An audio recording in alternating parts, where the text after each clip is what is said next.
capítulo 5. Vamos ler a partir do verso de número 7. Hoje, enquanto sociedade de fé em Cristo Jesus, nós celebramos aquilo que teria que ser celebrado todos os dias, que é a Páscoa. E é sobre isso que eu pretendo pregar e falar hoje. Nós vamos ler do verso 7 até o 13, de 1 Coríntios 5, primeira carta de Paulo aos Coríntios, capítulo 5, a partir do verso 7. Amém, amados? Amém. Diz assim a palavra do Senhor: lançai fora o fermento velho, para que sejais uma nova massa, assim como sois sem fermento. Pois Cristo, nossa Páscoa, foi sacrificado por nós, pelo que celebremos a festa, não com fermento velho, nem com fermento da maldade e da malícia, mas com os asmos da sinceridade e da verdade. Já por carta vos escrevi que não vos associasseis com os que se prostituem. Com isso não quero dizer propriamente com os impuros deste mundo, ou com os avarentos, ou com os roubadores, ou com os idólatras. Nesse caso, seria necessário sair do mundo. Mas agora vos escrevo que não vos associeis com aquele que, dizendo irmão, por devasso, ou avarento, ou idólatra, ou maldizente, ou beberrão, ou roubador, com o tal nem ainda comais. Que me importa de julgar os que estão de fora? Não julgais fora os que estão dentro, mas Deus julga os que estão de fora. Tirai do meio de vós a esse inimigo. Senhor, usa-me como tu desejas. É com temor e tremor que eu faço de mim um canal de bênção em favor da tua igreja. Amém. Para que teu nome seja glorificado, para que o entendimento seja aberto, para que a igreja se levante poderosa e gloriosa na autoridade do Espírito Santo, guardando e praticando a tua palavra. Eu espero, Senhor Deus, que toda obra do adversário seja repreendida em nome de Jesus. Amém. Que nada roube a nossa atenção, mas que a nossa mente seja cativa, Senhor, do Espírito Santo, a fim que a tua palavra faça morada em nós. Amém. Eu peço que assim seja, em nome de Jesus. Amém. Eu botei o reloginho aqui para tentar demorar. Só que já são 8h24, então eu vou pedir a paciência, de vocês, para que a gente possa caminhar no entendimento da Páscoa. Quando nós abrimos a nossa Bíblia em Êxodo 12, ali nasce a instituição da Páscoa. Páscoa no hebraico significa Pessah, e no grego a palavra é Pascá. O que significa Pessah? Pessah vem daquela ordem dada por Deus, que toda a casa, que era a casa do povo de Deus, que era a casa dos judeus, essa casa ela deveria estar marcada com o sangue do cordeiro, o cordeiro que seria matado, seria sacrificado pela manhã. Esse cordeiro tinha algumas características, ele não poderia ter nenhuma marca, nenhum defeito, ele teria que ser, na linguagem bíblica, mas que o português traduziu, imaculado. Ele tinha que ser perfeito em todos os sentidos. E o sangue desse cordeiro seria pintado, digamos assim, nos umbrais das portas. Iam pegar lá nas portas, pegar lá, não sei como eles fizeram, se eles tinham pincel, não sei de quantos fios, como tem hoje. Eles iam pegar lá o pincel e iam pintar os umbrais com o sangue daquele cordeiro. E quando viesse o anjo da morte, as casas que tivessem pintadas com sangue, onde o sangue tivesse ali colocado nos umbrais, esse anjo da morte ele passaria por cima, ele saltaria. Daí vem a palavra Pessah, que para nós é Páscoa, que significa saltar, passar por cima, simbolizando que naquele dia as casas do povo de Deus que foram marcadas com o sangue do Cordeiro, o anjo da morte não visitaria, e todo primogênito, quer dizer, o primeiro filho, ele seria poupado. Mas as casas que assim não fizessem, que eram as casas dos egípcios, onde essa ordem de Deus, esse comunicado não chegou, os primogênitos morreriam. E assim, quem lembra da história, sabe o que aconteceu. Veio o anjo da morte e matou todos os primogênitos do Egito, inclusive o filho de Faraó. Mas toda a casa do povo de Deus, os primogênitos foram poupados, porque aconteceu na Páscoa, aconteceu o Pessá. O anjo da morte passou por cima, o anjo da morte saltou.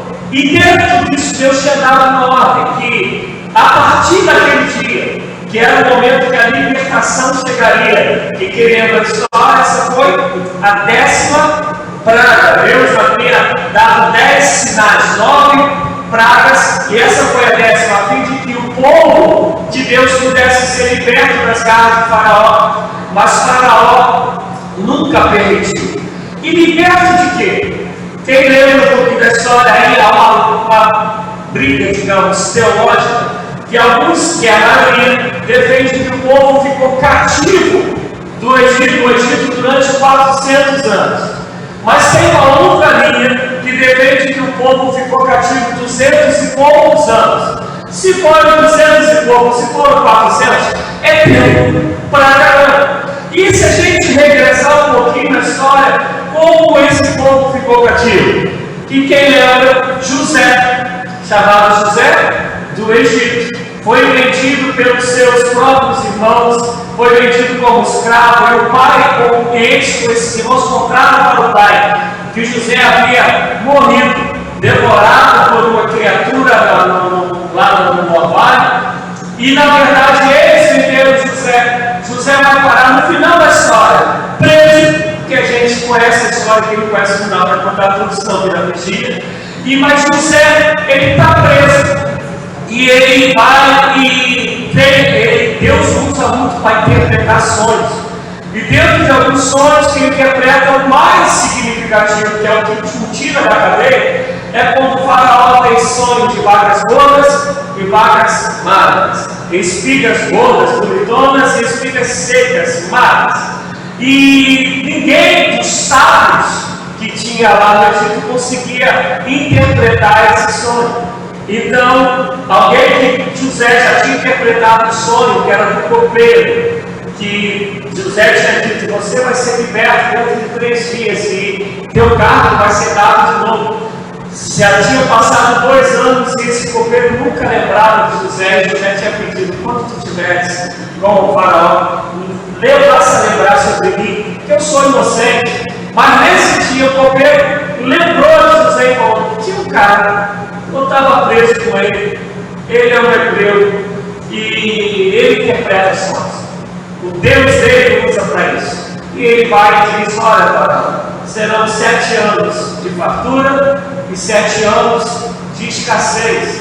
E o Faraó fala: já que você interpretou o sonho, agora me dá também a solução do problema. E José é usado por Deus para poder administrar aquela situação. Nesse interim, ele perdoa os seus irmãos, ele conta de novo seus pais, e a Bíblia vai dizer que durante aquela geração, o povo de Deus que foi para ali para poder viver e comer bem, ele foi respeitado por causa de José. Mas a Bíblia vai dizer que se levanta um outro faraó, e a Bíblia diz que não conhecia José. E faz esse povo de Deus agora não ser mais um povo que é bem aceito. Não é mais o carioca bem aceito do Espírito Santo, né? Já não é mais um povo bem aceito ali. E os escraviza. E aí entra naquilo que eu falei: alguns defendem 200 e poucos anos, outros 400 anos. E Deus pega Moisés, que tinha sido poupado assim que nasceu, e poupado cedo foi morar na casa de Faraó, foi morar no palácio de Faraó, e ali ele foi cuidado inclusive pela sua própria mãe, sem o povo saber que ela era a mãe dele.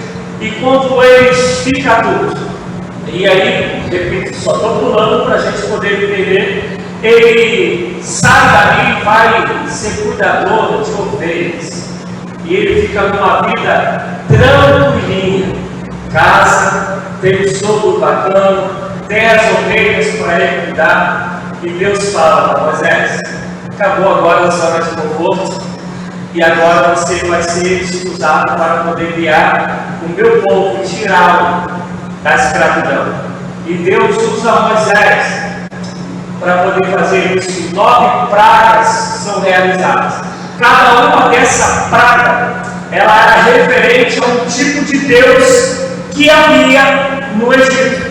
Cada praga, aquela da rã, do rio que fica sangue, era referente a um Deus. E amados, eu vou estar dando saltos para poder chegar na parte, porque é o que eu quero. Porque se eu explicar tudo, a gente não ama. Mas cada praga era Deus dizendo: eu sou maior do que esse Deus que vocês veneram, que vocês adoram, que é reverente. Então, por isso que está dizendo que Deus trazendo uma praga e Deus mesmo fazendo com que a praga cesse, para mostrar ao povo do Egito que eu sou o único e verdadeiro Deus.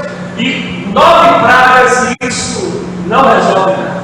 E aí vem a 10ª praga, que é essa, a dos primogênitos, onde nasce a Páscoa e onde é uma ordem de Deus: olha, vocês vão fazer pão, e pão sem fermento. Que o simbolismo do pão sem fermento é para dizer que foi um pão feito às pressas. Às pressas. O que quer dizer às pressas? Quando a gente abre em Hebreus 10, eu falei sobre isso pregando nos anos do ano passado, vai dizer que tudo que aconteceu antes era sombra daquilo que havia de vir. Tudo no Velho Testamento é um protótipo, é uma maquete, é um esboço de Jesus Cristo e de tudo que Jesus Cristo na cruz já conquistou por amor a mim e por amor a você. Ainda não era o que devia ser, mas era Deus de maneira pedagógica ensinando a todos. Por favor, preciso que a gente caminhe junto, então vou bem devagar. Quando a gente tem aí, qual a idade dos gêmeos agora? 38? 16, né? Mas quando eles tinham lá 3, 4 anos, vocês chegaram para eles e falaram, apesar de quando a gente pensa no trânsito daqui, não dá nem para fazer muito essa comparação, porque no dia é outra coisa, né? Mas vamos lá, vocês ensinaram eles, ó, só atravessem a rua quando o semáforo tiver vermelho. Vermelho para quem? Para os carros. E verde para a gente, que é pedestre. Porque qual é a razão disso? É dizer que agora você pode atravessar porque você está em segurança. Eles agora têm 16 anos. Então, 10 horas da noite, no centro de São Mateus, até o grilo está se sentindo só, não tem nada, né? Está tudo bem. E aí o sinal está vermelho para ele. Se eles ficarem esperando passar o carro, vai amanhecer, eles estão parados lá, esperando, porque não tem praticamente carro, entendeu?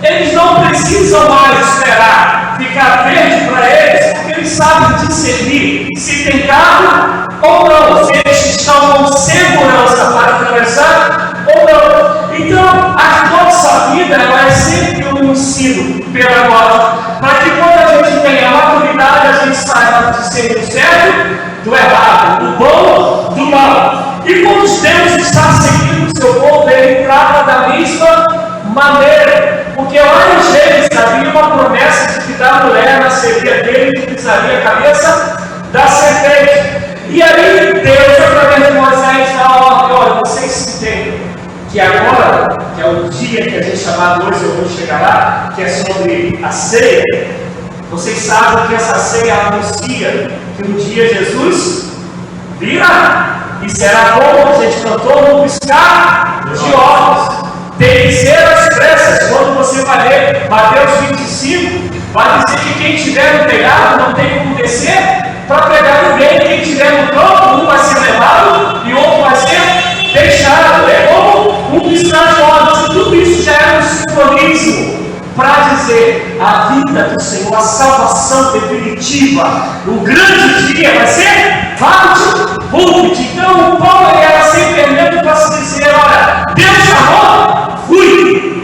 Até entendido? Esse é o simbolismo. E tinha um simbolismo das ervas amargas. No caso da gente, será fala, gente, uma erva amarga.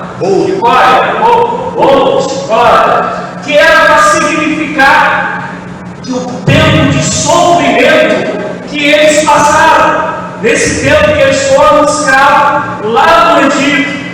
E o cordeiro já significava isso, o sangue que purifica, o sangue que liberta. E agora eu vou trazer algo que, com quase toda certeza, a maioria de nós não sabe. Por que era para poder pegar o sangue e colocar nos umbrais? Porque os egípcios, eles tinham o costume de todos os nomes dos deuses da época deles, eles escreviam nos umbrais. Porque quando eles entrassem naquele recinto, era para dizer que mal nenhum chegaria até eles. Eles tinham uma segurança de que já viu aquilo dela. Algumas pessoas que entram no lugar de incidentes. A minha avó ela deixava, quando queria que uma visita fosse embora rápida, pegava lá a vassoura e colocava atrás da porta, né? Cada um do seu negocinho. Mas era isso, eles criam que os nomes de Deus escritos ali, eles tinham uma segurança. Então, quando Deus fala que é para botar o sangue ali, é para dizer, você só tem segurança em mim. O único Deus que tu tens que ter sou eu, porque na verdade eu sou o único Deus. É Deus dizendo, deixe tudo para trás, olha agora somente para mim, confie somente em mim. E o interessante que eu estou aqui falando, tem umas cabeças fazendo assim, mas tem um montão de vezes que a gente diz que se converteu e continua adorando um montão de coisas que não era mais para adorar, continua dando foco a um montão de coisas que não ia mais para dar, porque acha que pode ser de Jesus e ainda adorar outras coisas, acha que pode pertencer a Deus e ainda está preso a outras coisas. Se de fato o Cordeiro te libertou, é adoração somente a Ele e a nossa quem, louvado seja Deus. A gente acha que pode servir a nós deuses. O próprio Cristo disse que não há. Você vai agradar a um e aborrecer ao outro. E quando ele está falando isso, ele está falando do Deus dinheiro, que é uma mão. Acha que tu pode estar apaixonado pelo dinheiro e mais do que tu és amante do Senhor, teu Salvador, que você diz que é teu Salvador. E a gente não entendeu ainda isso. Quando eu dei o exemplo aqui na vassoura, que eu sabia que ia sair risada, porque a avó fazia isso mesmo, de verdade. Eu não sei vocês aqui, mas eu sou da época, né, que se deixasse o chinelo virado, a mãe podia morrer. Eu sou da época que eu vim da igreja católica e passar em frente a uma igreja, um cemitério, tinha que fazer o sinal da cruz. E quando eu me converti para tirar isso, não foi fácil. Sempre falo isso. Gente, eu passava, me converti, buscando a Deus, lendo, estudando. Eu passava em frente a uma igreja, minha mão já lia, eu falava, e ela já queria fazer o sinal da cruz. Via um chinelo virado, você quer tudo ali de direito. Hoje não, você pode dar. Então dá uma olhada assim, vai falando. Acredito, já decidimos, né? Estou liberto. Mas isso são exemplos de práticas, que já é uma prática do subconsciente, mas que há coisas que nós não deixamos de fato do Egito. Nós dissemos que fomos libertos do Egito. Já viu? Há um ditado que a gente usa muito, não sei se vocês usam, que a pessoa ela sai do bairro muito pobre e ela tem uma ascensão na vida e vai morar no bairro. Vocês são da onde, cara? Então, sai do Xerém, né? Você não conhece, mas a gente conhece, né? Sai do Xerém e foi morar lá em Copacabana. Aí a gente diz o seguinte, a pessoa continua com os mesmos jeitos de quando morava no Xerém.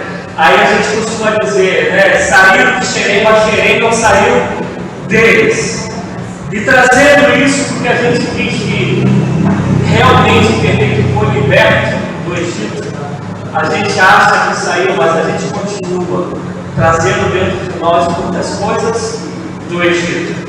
E o desejo de Deus é que tu deixe tudo para trás. Quando a gente fala isso, não tem como não lembrar da mulher de Ló. O Senhor falou: vai embora, deixe tudo, mas não olhe para trás. Ela olha para trás e vira uma mulher que salva.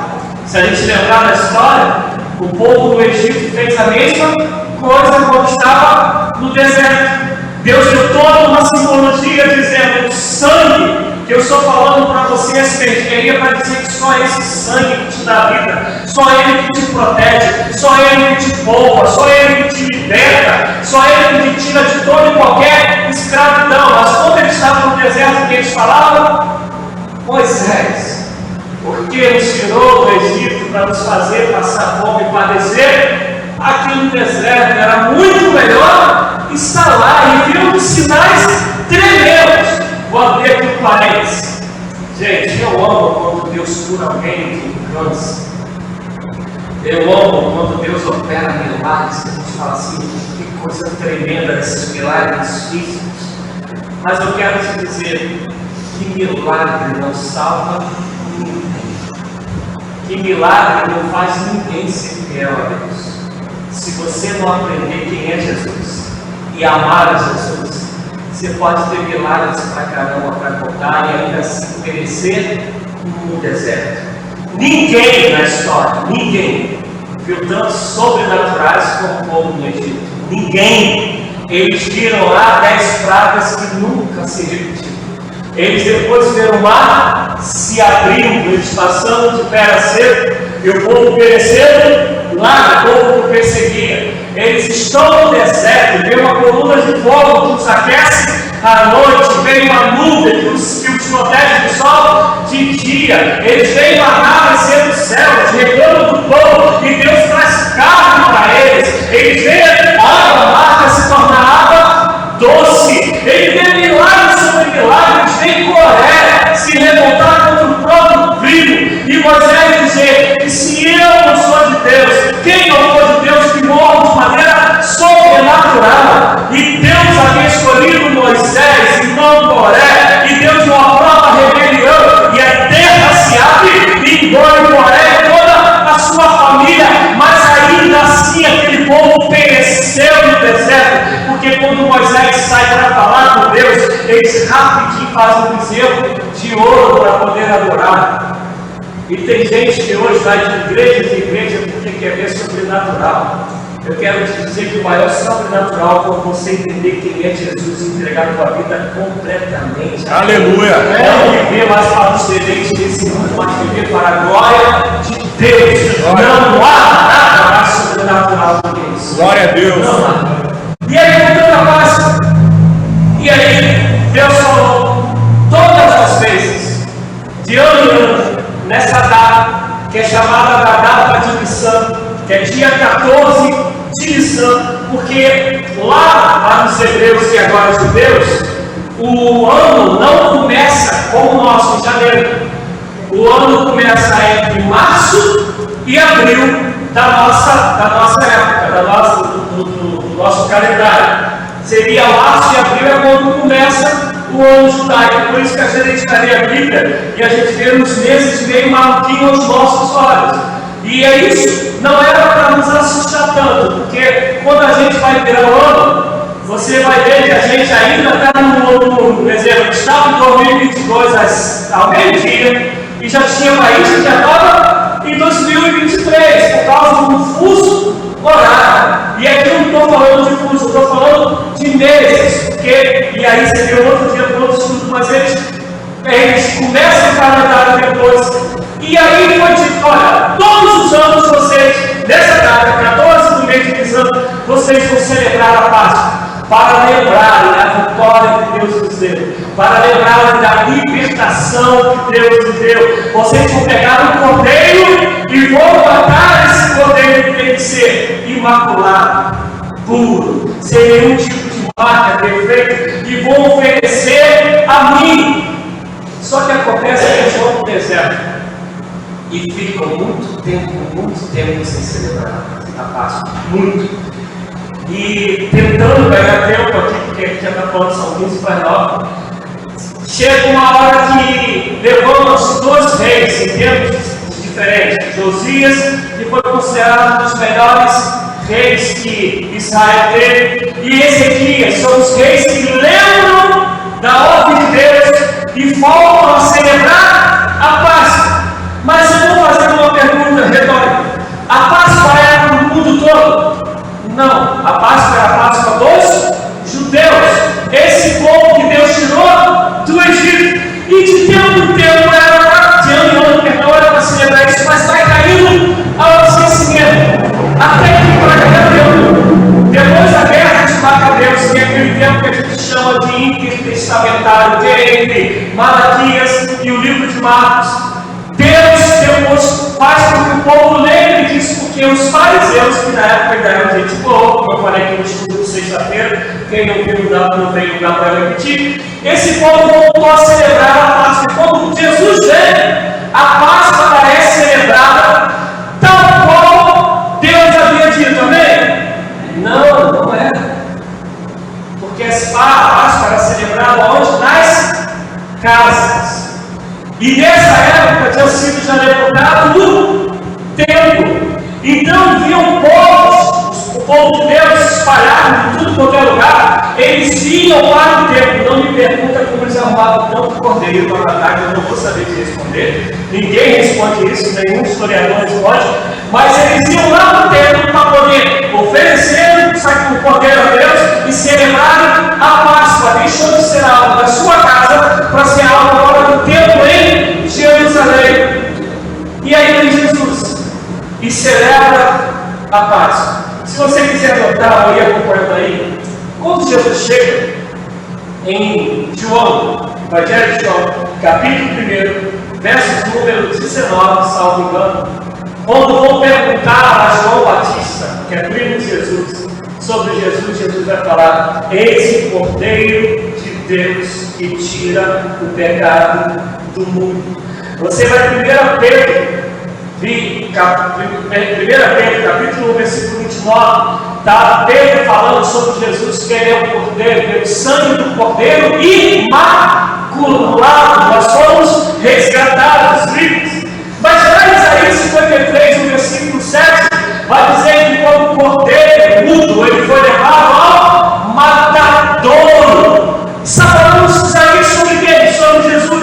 João, que é o filho de Jesus, que veio para preparar o caminho, está falando que o seu filho, Jesus, é quem? O cordeiro. Tudo acontece, tudo nós vemos aqui em 1 Coríntios 5, está dizendo que Jesus é o cordeiro pascual. Quem está dizendo que Jesus é a nossa Páscoa?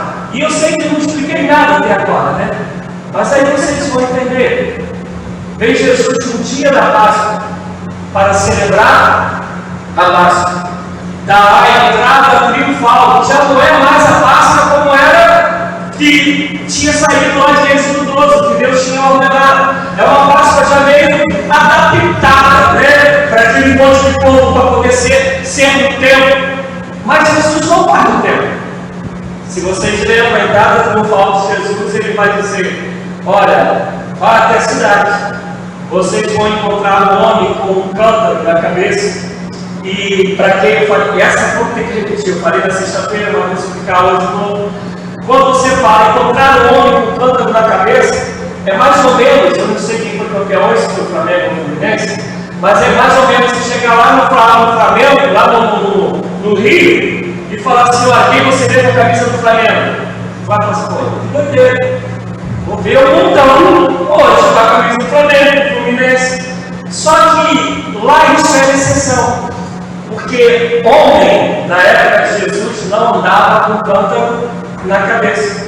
O único homem, ou os únicos homens que não andavam com cântaro na cabeça, era o pessoal chamado messeiro, que eles não viviam na cidade, eles viviam à beira do mar morto. Quando eles precisavam, porque eles eram um povo separado, quando eles precisavam ir na cidade para todo mundo saber quem eles eram e não confundidos com alguém no meio do povo, ele andava com um cântaro. Todo mundo que olhasse um homem com um cântaro ia falar: esse aí é. E Jesus estava lá. Vocês vão encontrar no momento e pergunta para ele onde que a ceia está preparada. E não é no templo, é numa casa, na casa do Marcos, na casa da mãe do apóstolo Marcos, que escreve o livro, que ele é chamado de João Marcos. E essa ceia vai ser preparada lá. Mas tu repara, em lugar nenhum vai falar que tinha um cordeiro. Vai ler Mateus, Marcos, Lucas, lugar nenhum vai falar que tinha um cordeiro. Mas o cordeiro está parado, sabe? O cordeiro de Deus que tira o pecado do mundo está parado. Ninguém levaria esse cordeiro, louvado seja Deus, para ser imolado, porque ele disse: ninguém tira a minha vida, eu mesmo a dou por amor a todos vós. Esse cordeiro está presente. Não tem lugar nenhum fala de ervas amargas. Porque na presença de Jesus, louvado seja Deus, tudo se torna doce, tudo se torna palatável, tudo tem cheiro, gosto de vida. Louvado seja o nome do Senhor. Mas tem algo bom e tem o vinho, porque o pão, ele disse: eu sou o pão vivo que desceu do céu. Ele é o que dá o próprio corpo para sofrer a minha e a sua morte, a fim de que nele nós tenhamos vida e podemos dizer a outros famosa tua vitória, a outros famosos teu apelão da carta foi a morte da cruz do madeiro. Louvado seja Deus. Aleluia. E tem vinho escrevido no sangue que vai ser derramado até sair água, porque vai dizer o escritor aos Hebreus que sem derramamento de sangue não há purificação de pecado. E está Jesus derramando todo o seu sangue, dizendo: este é o meu corpo, este é o meu sangue que é dado por vós. Toda vez que vos reunides, fazer isso em memória de mim, anunciando o meu reino até que eu volte, porque eu só vou celebrar esse dia de novo quando estiver com vocês na glória. Porque ele disse: não mais tomarei o fruto da vide até que eu esteja convosco. Aleluia. E aí eu estou dizendo tudo isso, louvado seja Deus, apaixonado por Jesus, que Deus sabe quanto tempo longo. Eu não consigo entender um Deus que cumpre tudo por amor a mim e a você, que não valemos nada diante de quem Ele é. Tu pode valer muito para tua mãe, minha mãe me ama, eu quero crer no coração. Mas diante daquele que é santo, que é criador, que tem todo o poder, daquele que não erra e não falha, contra quem nós erramos e falhamos o tempo todo, ele não fala assim: eu te amo e dou minha vida, eu sou o cordeiro que tira o pecado do mundo. Louvado seja Deus. E aí ele vai, celebra com o pão e celebra com o cálice, para dizer: é o meu corpo e é o meu sangue. A partir daí, você não vai encontrar mais falar sobre Páscoa em lugar nenhum.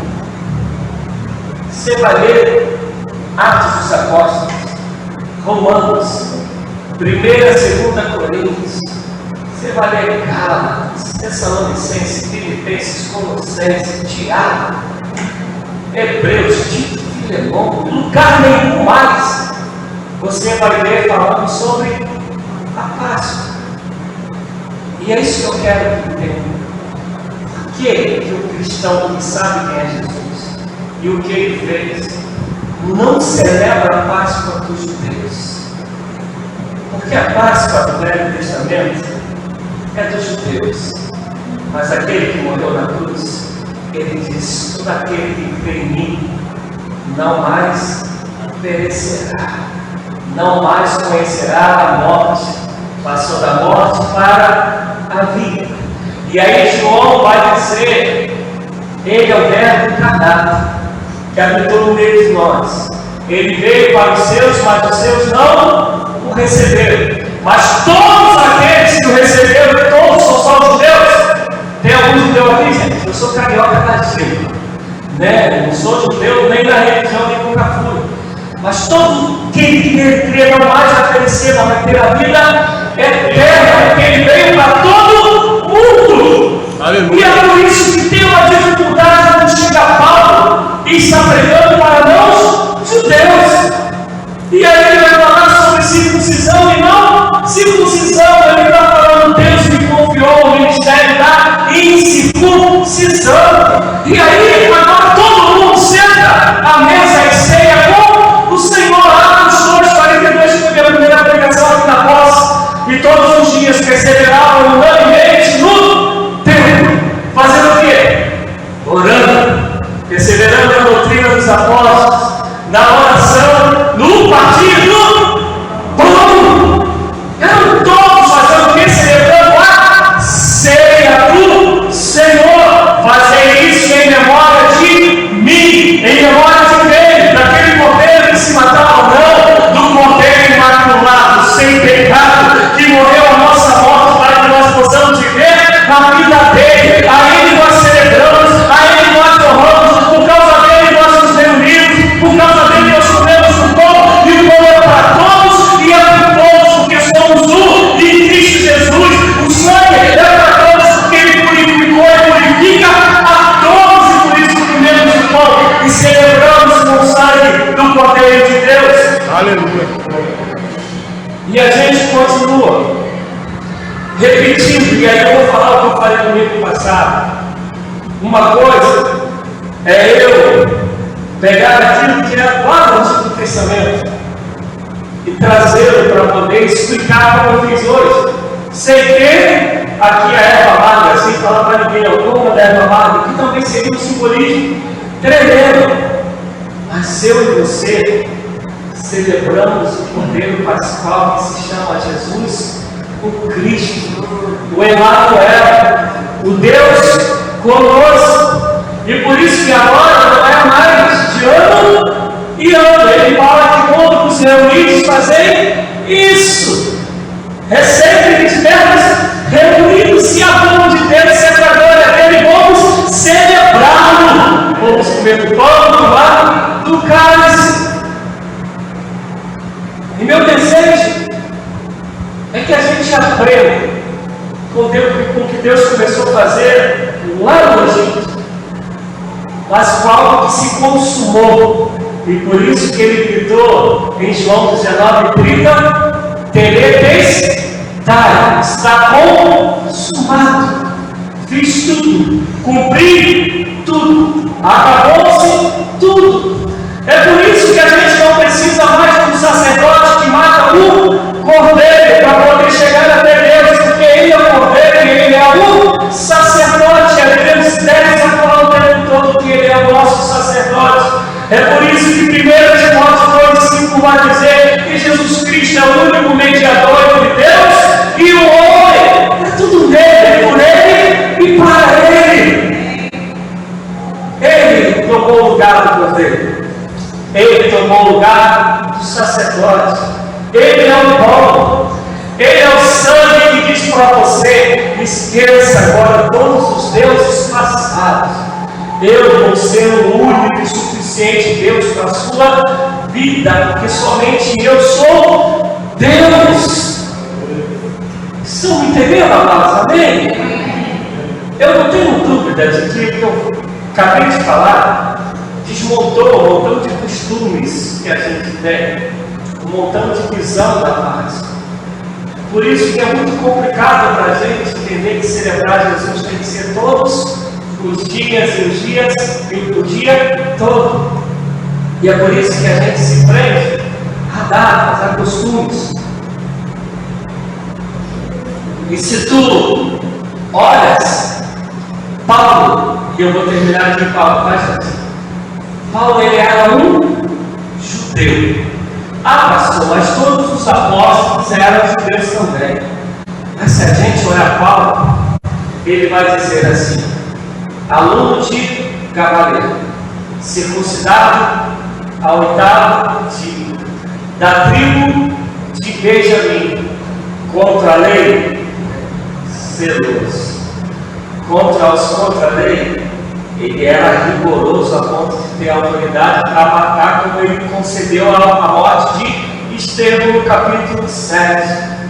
Mas ele vai dizer assim: mas eu considero tudo isso como esterco, para que a glória de Deus seja revelada na minha vida. Não é qualquer um. Paulo, na linguagem de hoje, a gente diria, Paulo era um cara. Só que esse Paulo, você não vai ver celebrar a Páscoa dos judeus nunca. Mas é Paulo que está dizendo aqui que Jesus é o Cordeiro Pascual. E onde a gente leu aqui, ele está condenando alguns pecados de Coríntios. Entre eles, tem um cara que dormia com a madrasta. E ele está censurando isso e ele aproveita a crítica que ele está fazendo e fala assim: ó, deixe o fermento velho. E ele pega a lista do fermento velho para poder dizer sobre os pecados. Mas da onde ele tirou essa parte desse pensamento, essa analogia do fermento? Do pão sem fermento, do pão que está sendo preparado para as pressas receber o Senhor Jesus. E o que ele está dizendo? Deixe todos os pecados, porque aquele que é o Cordeiro Pascual pode voltar a qualquer momento, e tu tem que estar preparado.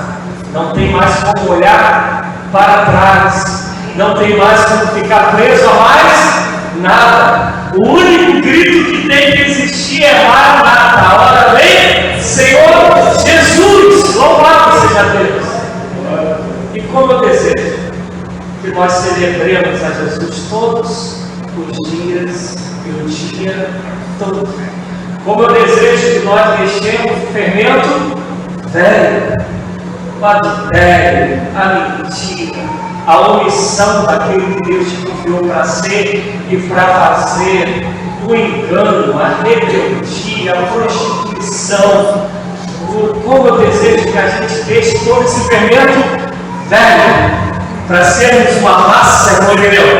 Preparado para se encontrar com Ele a qualquer momento. Aleluia. Porque virá como um piscar de olhos, virá como um ladrão à noite, e a Ele celebremos, a Ele cantemos, a Ele adoremos, a Ele glorifiquemos, para Ele vivamos, em nome de Jesus. Amém. Amém. Aleluia. Espero não ter confundido no processo, mas qualquer coisa, veja as passagens que eu falei, leia, e você vai ver que o que eu estou falando é que tudo que Jesus conquistou na cruz é direito nosso e a nossa herança. É Ele. E aí a gente canta e às vezes nem entende, né? Tem alguns cantigos, vocês sabem. Ele é o Cordeiro de Deus. Não é Ele é o Leão, não é do tempo mesmo, não. A brilhante estrela da manhã. Não conhece a música do oitavo? Mas a gente canta que Jesus é o Cordeiro. A gente diz que Ele tirou o pecado do mundo, mas a gente não conseguiu entender isso de verdade. Por isso que vocês vão me ouvir dizer muitas vezes: Jesus e basta. Jesus nos basta. Porque Paulo diz que nele nos movemos e existimos. Tudo é por Ele e para Ele. E aí Romanos 12 depois vai cantar com Lucas, porque dele, por Ele e para Ele são todas as coisas. Amém? Aleluia. Vamos ficar de pé em nome de Jesus.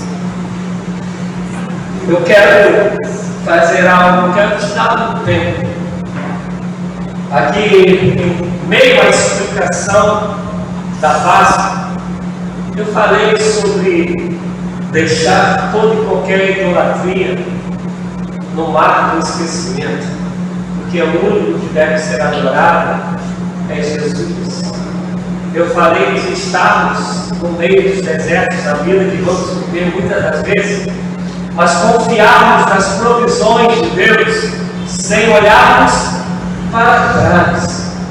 sem cometermos o pecado da murmuração de dizer que antes era melhor, porque só um louco fala que antes era melhor.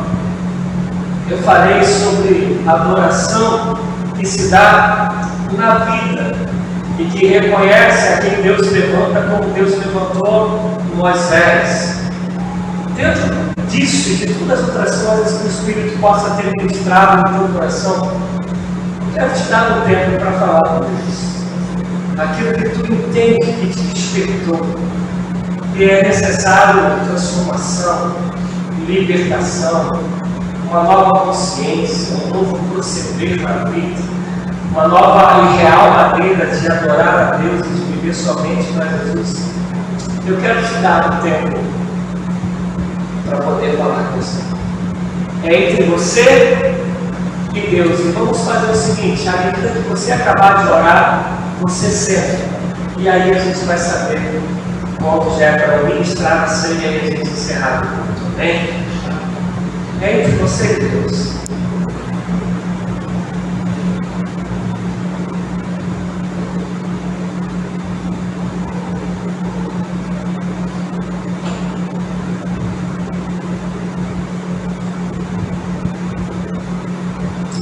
Louvado seja Deus. Glória a Jesus.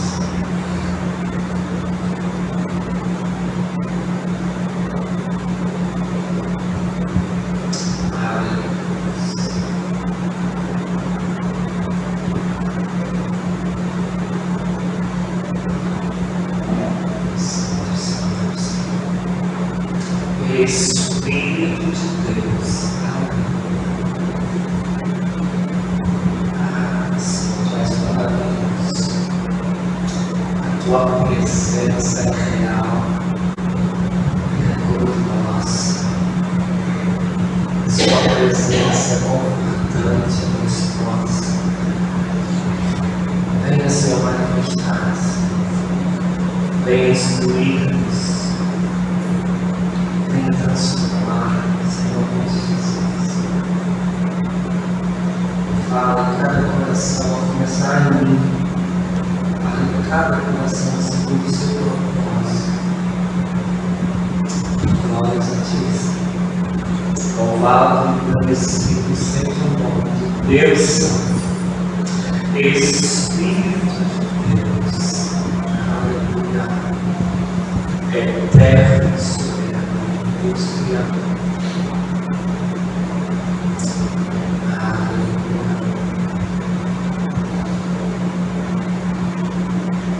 Glória a Jesus. Cada um bem conceituado a me ajudar aqui na ceia. Tu tens preparado algum hino? Conhece um hino que fala assim: Aleluia, Espírito.